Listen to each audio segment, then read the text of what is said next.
is the story of Hugo the hippo, which is the short way to say hippopotamus, which is the long way to say river horse. There are lots of legends about hippos, but the one that changed Hugo's life is the legend about sharks. He always liked the hippos, but instead, the farmers took their complaint to the Aban Khan. It is the story of Hugo the hippo, which is the short way to say hippopotamus, which is the long way to say river horse. There are lots of legends about hippos, but the one that changed Hugo's life is the legend about sharks. He always liked the hippos, but instead, the farmers took their complaint to the Aban Khan. I'm Burl, and this is New Good Season's Buttermilk Farm-style salad dressing. All you add is fresh milk and mayonnaise. Delicious. I'm Burl, and this is New Good Season's Buttermilk Farm-style salad dressing. All you add is fresh milk and mayonnaise. Delicious. Folks, the Big Iced Tea taste test is history, and the clear winner is Louisiana. In Atlanta, it's Louisiana over Lipton, 65-30. In Birmingham, 67% prefer the great taste of Louisiana. Louisiana's secret? Louisiana just tastes a whole lot better. See how satisfying iced tea can taste. Final tally, Louisiana preferred 2-1. It's the clear winner. I like a day that's not cloudy and a tea that's not cloudy. That's why I like Louisiana. Louisiana's got special tea leaves that keep it clear as a bell all day. Now, if you're drinking Lipton or Tetley, look at the box. It tells you what to do when it turns cloudy. Louisiana says nothing about cloudy, because it doesn't get cloudy. Louisiana, the one tea that's always clear as a bell.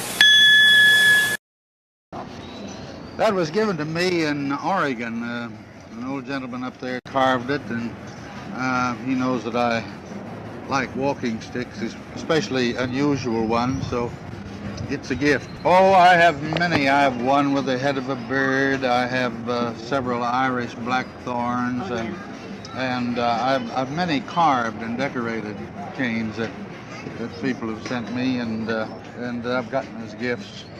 So I have quite a collection. I love them. I collect owls. Owls and eagles. Owls and eagles. I don't really know. I never count them. But I think it's going to be pretty good. We're doing 11 instead of 8 this year. And just a lawyer and a doctor, yeah. Yes, I think it would have been nice to have had Hal with the group and the senator, because I enjoyed the show. I got a theory about that. I've been around the country quite a lot, as you know, and I ask questions and I discuss things with people, and I think it's possible. Now, this is just a theory. From what I gathered, they all liked Hal very much, and they like the idea of the show, but the public is very funny. They may not know exactly why they reject something, but there's always a good reason. And as I discussed the thing with people, occasionally I got a hint that here was a senator, a U.S. senator, so, quote, he is also a politician. And he was always really sort of the perfect man in the perfect position, you know, with the perfect attitude. And I think that the American people don't quite have that conception of politicians. And I think subconsciously they said this is not quite, you know, quite so. So that is my theory, which is, I don't think it has anything. And I was, on 4th of July, I was in Bend, Oregon. We had 17,000 people seated on the side of the river there, sitting on the grass. And we had a big time up there. Really celebrated the 4th of July. It all began in a faraway place called Zanzibar, across the bay from the city of Dar es Salaam, in East Africa. This is Zanzibar before the trouble started, a lazy island in the tropical Indian Ocean. For as long as anyone there can remember, the people have always raised spicy cloves and been ruled by sleepy sultans. The latest and greatest of them all was the Sultan Majid. The Sultan enjoyed his power because he truly cared for his people. He kept them busy and prosperous by building the biggest clove industry in the whole world. The harbor at Zanzibar was not very deep, so ships had to anchor far offshore.